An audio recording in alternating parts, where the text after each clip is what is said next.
office, please go to SBA.gov or contact my office directly, 818-552-3201, and have us actually walk you through with that process. It's online. Folks are out there. There are predatory folks out there. I hate to say it, but that's the reality. And they're telling you that they need to be able to charge you all this money, and it does not have to cost you any of that money. So take advantage of those certifications.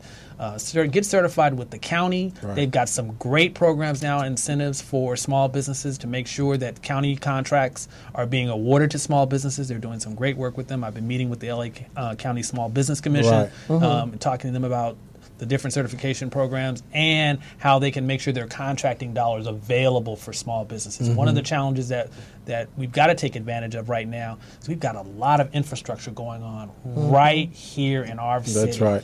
We've got the airport infrastructure changes that are coming. We've got Metro. We've got the football stadium. We've got the soccer stadium. Those are business opportunities, and the Olympics are coming. Get prepared.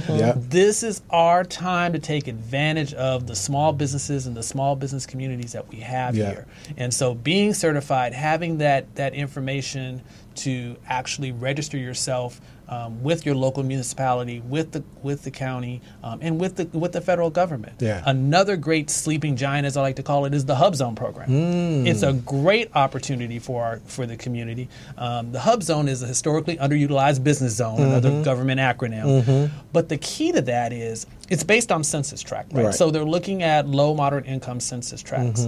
So the requirement is that the business be located in a Hub Zone. That's how you become a Hub Zone certified business. But to the economic development and job creation portion of it, what many people don't realize is if you are a Hub Zone certified business, you are also required to hire a percentage of your employees who must also live in a Hub Zone. So we are actually, to your point that you mentioned earlier, Crystal, not only are we creating a business in our community, but you are also making sure you're hiring from the community. Now, those folks don't have to live in the same Hub Zone. They just have to live in a Hub Zone. So there's a difference. You don't have to be living in the exact same Hub Zone. I mean, LA's got a lot of Hub Zones. Right, exactly. And we like to commute. That's all we do here. We love to commute. That's right. So it is a phenomenal opportunity for Hub Zone businesses to create jobs, to drive our economy forward, and improve our community. Right. And so how do we go about referring so they just need to go to the SBA to their website and I think there's a button that says Hub Zone when you click on it. Yes. And it gives you all that information on it. And I think and we've had this conversation when we've done the Plum initiative conversation is that and I have a couple of business clients of mine. They are certified, but once they get certified, they don't know what they're supposed to do with it. It's like there's some missed stuff there. How do I respond to an RFP? How do I reach out to contracting officers? Officers. I know a couple years ago there were some matchmaking opportunities. I think Metro did them, did a couple of them. I know some of the corporations do it from the procurement side. But how do they get into that circle where they actually can find out what the opportunities are? Or do you guys have workshops on forecasting and budgeting and those kind of things? Absolutely. So each of our small business development centers and our women's business centers, they provide counseling workshops and opportunities for those businesses to kind of teach them how to go and look at the different websites that indicate what the forecasts are coming, how the forecasts are coming. And then we also bring in contracting officers. We bring in those folks to tell you this is what I'm looking for and help them to start building that relationship with contracting officers, with the procuring agencies that are going to be providing those contracts going forward, right? Because too often, and Krista, you're absolutely on point, I get phone calls every week that say, I'm 8A certified. Nobody's called me. Right. They're not gonna happen. You've got to market yourself, and I can't emphasize enough. Lead with competency. There are some tremendous businesses out that they haven't really positioned themselves to let folks know what they do. we're always so fast to say we're certified, which is great. That's value add. But we've really got to make sure that we're doing a much better job of talking about what our accomplishments are, what our skills are, and what our services are that we're providing. And so doing that and building those relationships with contracting officers, we bring them into our office for you to meet with them.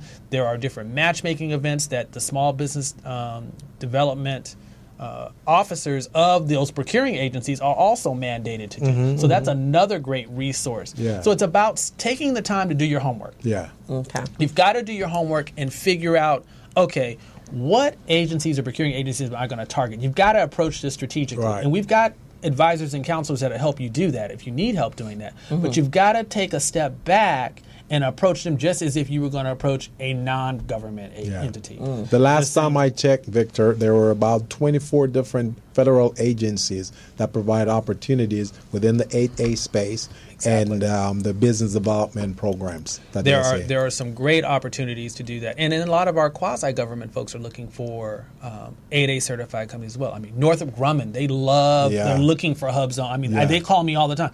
I need HubZone folks. I need veteran certified people. I need folks that are small business certified, women-owned businesses. So there are so many different opportunities that we just don't take advantage of or we kind of overlook because it looks daunting. And I realize it looks daunting. But again, we're not going to bite, I promise. Staff is not going to bite. They're not going to bite, I promise. Take the time to come in, and I know it's tough. I know it's tough to get away from your businesses. It's hard. You're running your business, and it's hard to do that. But we have Government Contracting Classroom Online. It's called GC Classroom Online. It's a great opportunity for you to learn how to navigate and how to It's government what? GC Classroom. Okay. They call it GC Classroom. It's a part of the SBA website. But that is a great tool that folks can do in the evenings, while the kids are doing homework and all that good stuff. You can be on your computer taking those training classes and learning a little bit more about how to navigate the government contracting space. There was a young man that I had met. I think I was at a Vermont Slauson event, and we were having a conversation, and he was in the space where he had a cleaning business, but a commercial, and he had told us that, or he told me that he did.